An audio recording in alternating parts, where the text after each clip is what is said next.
Vini, é você que eu quero ouvir primeiro. Vamos lá. O que aconteceu com o PT e a esquerda nessas eleições?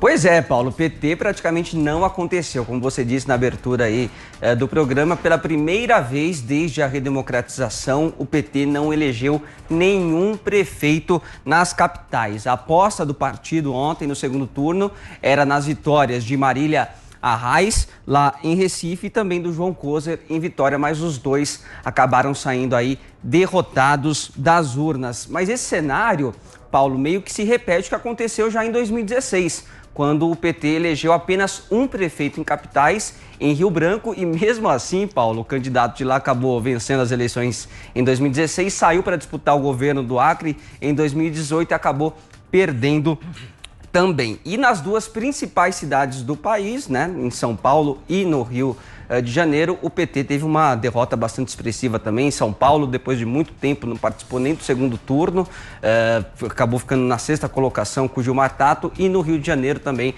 na 4ª colocação com a Benedita. E das 15 cidades que disputava ainda no segundo turno, ontem, Paulo, venceu em apenas 4, em Juiz de Fora, em Contagem, em Diadema e em Mauá. Então, no total, o PT elegeu 183 prefeitos ante 256 em 2016. Então, diminuiu consideravelmente aí o número de prefeitos também por todo o Brasil. Em compensação, ampliou de 4 para 7 o número de prefeitos em municípios de grandes cidades com mais de 200 mil habitantes, e foi por aí mais ou menos que a presidente do partido, a Gleisi Hoffmann, acabou comemorando, né, este fato pelo Twitter. Nós temos aí a manifestação da Gleisi, onde ela diz o seguinte, Paulo, abre aspas: "O segundo turno mostrou que a esquerda sabe lutar. Nosso desempenho nas grandes cidades e a unidade que construímos em tantas delas confirma que temos uma alternativa para o Brasil.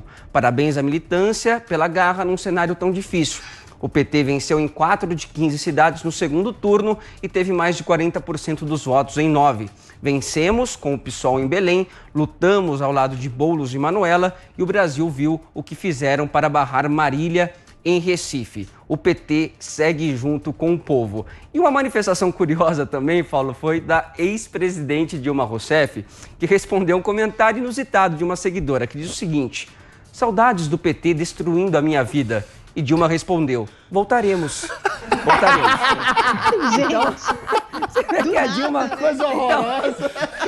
Eu não sei se ela entendeu muito bem ou não, mas enfim, deixou essa ameaça aí, né? Voltaremos. Que horror.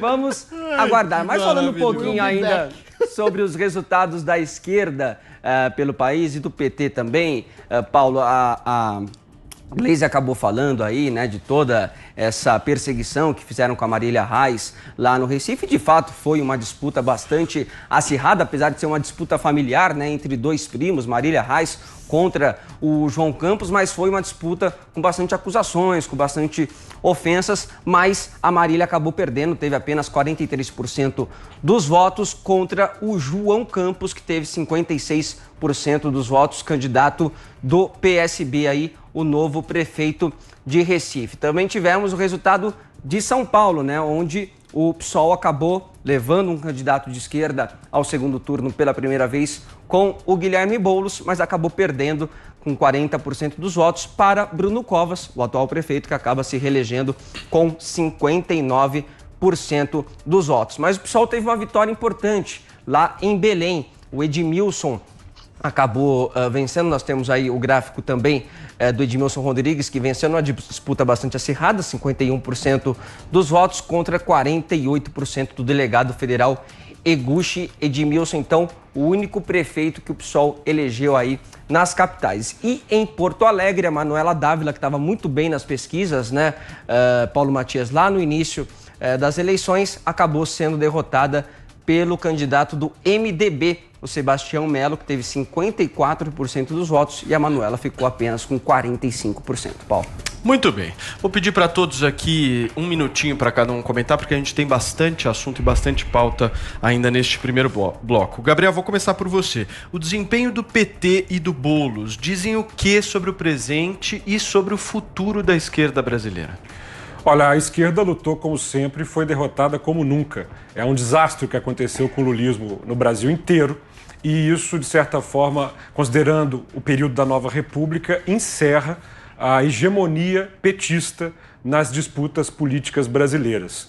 O que a gente viu foi um vexame. No Triângulo das Bermudas, Belo Horizonte, Rio de Janeiro e São Paulo, os candidatos petistas patinaram. E patinaram numa insistência hegemônica de Lula em querer ser o maioral. Ou seja, ele coloca para disputar pessoas que não faziam sentido com os ventos que estão soprando no Brasil. E pior, prejudica os seus candidatos, porque se houvesse de fato uma frente de esquerda ainda no primeiro turno, talvez esses candidatos seriam mais fortalecidos. Eu acho que o lulismo pendura as chuteiras, e já deveria tê-lo feito há um tempo, e emergem novos candidatos mais à esquerda, como, por exemplo, o Boulos e a Manuela, mas que são também releituras emuladas de um lulismo da década de 80. Né? O que o Boulos fala aqui em São Paulo, o vê-lo a despeito de uma campanha política que, ao meu ver, foi a melhor do Brasil, um estado da arte do marketing político aqui em São Paulo, ele me lembra muito o Lula dos anos 80. E se o Bolsonaro quer vencer as eleições em 2022, ele pode torcer muito para uma chapa que tenha Boulos e Manuela. Essa é a fórmula da vitória do bolsonarismo daqui a 2 anos. Perfeito. Zé Maria Trindade, Zé, já repercutiu aí o resultado das eleições municipais em Brasília ou não? Já estava, como se diz, precificado, né? Era a grande expectativa, e a frase da Gleisi é bem própria mesmo, viu? Foi uma guerra, uma disputa onde se sabe que vai perder. Em política só existem duas posições, né? O vencedor e o derrotado. Não tem um mais ou menos, o que teve mais votos, ou seja, o vencedor e derrotado. O PT está sendo derrotado, e uma frase famosa do Tancredo Neves, quando ele disse que o PDS se transformou, naquela ocasião, em partido dos grotões. O PT está ocupando esse lugar. É ladeira abaixo. O PSOL está assumindo esse poder. Agora, eu acho o seguinte, que o eleitor não mudou. O que muda mesmo são os nomes dos partidos.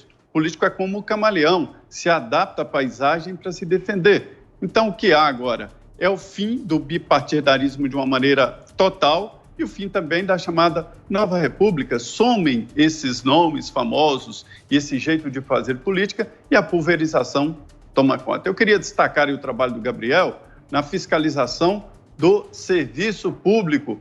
Este é o grande mote, o serviço público está em questão. Muito bem. Joel, você acha que tem chance uma chapa Boulos-Manuela, como o Gabriel Azevedo disse aqui?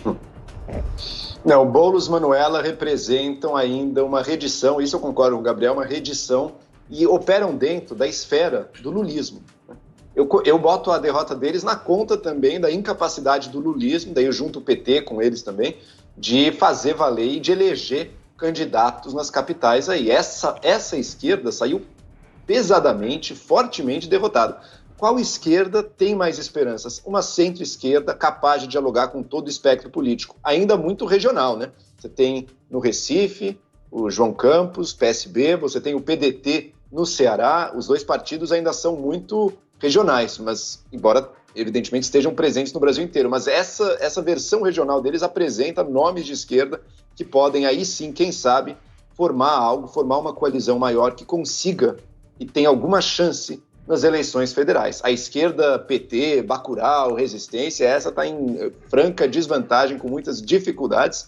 O que a gente viu nessa eleição, Paulo, foi a volta, contudo, da política, que muitos vão chamar de velha política, é centrão, é políticos com tradição, que sabem negociar, que sabem sentar para conciliar interesses. Qual que é o problema dela? O problema dela, como a gente sabe, é que ela está muito ligada à corrupção e aos episódios de corrupção que a gente viu no Brasil no passado. A pergunta que eu deixo é, será que gente que sabe fazer política, que sabe negociar, que sabe conciliar, e você precisa disso, senão você não faz nada, senão você não apresenta resultado. Será que essas pessoas, esses nomes, serão capazes de fazer uma política olhando um pouco mais para a sociedade e um pouco menos para os interesses partidários e fisiológicos?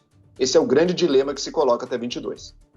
Muito bem. Adriles, qual foi o erro da esquerda, na sua opinião, nessas eleições? Eu não sei se exatamente foi um erro. Eu acho que existe uma queda vertiginosa da esquerda representada pelo lulopetismo, que é uma esquerda com um discurso velho, né, antigo, de apelo trabalhista, ao proletariado, às classes trabalhadoras. As classes trabalhadoras estão plenamente integradas ao capitalismo. Mudou o eixo e o paradigma do que é a esquerda. O Boulos, por exemplo, e a Manuela Dávila, em que pese o fato de serem produtos do lulopetismo, eles tentam se distanciar e tentaram se distanciar nessas eleições do lulopetismo para abraçar um tipo de esquerda mais identitária, que apela a mulheres, a homossexuais, a negros, a pautas sociais. A Manuela falou muito, inclusive, do caso do rapaz assassinado do Carrefour, né? Tentam empurrar um novo paradigma da esquerda. E é essa esquerda que ascende nesse cenário eleitoral, ainda que ascende muito minguada, porque essa esquerda também foi eminentemente perdedora. Se o Boulos teve um grande apelo eleitoral em São Paulo, o foi porque eram duas pessoas. Ele teve uma derrota, sim, fragorosa, para um candidato que foi eleito não por um apelo a ele mesmo passional, mas por uma rejeição ostensiva e um medo passional à candidatura de Boulos, né? Essa eleição foi marcada como um todo no país, e o nível de abstenções brancos e nulos gigantesco revela isso, foi marcada pela indiferença e pela apatia. Ou seja, não sei se emerge uma nova política de diálogo, emerge um eleitorado pragmático, que escolhe, na maioria dos casos, o menos ruim, como foi o caso do Rio de Janeiro. Eduardo Paes é encrencado em denúncia de corrupção, assim como Crivella. Só que Crivella teve uma péssima gestão.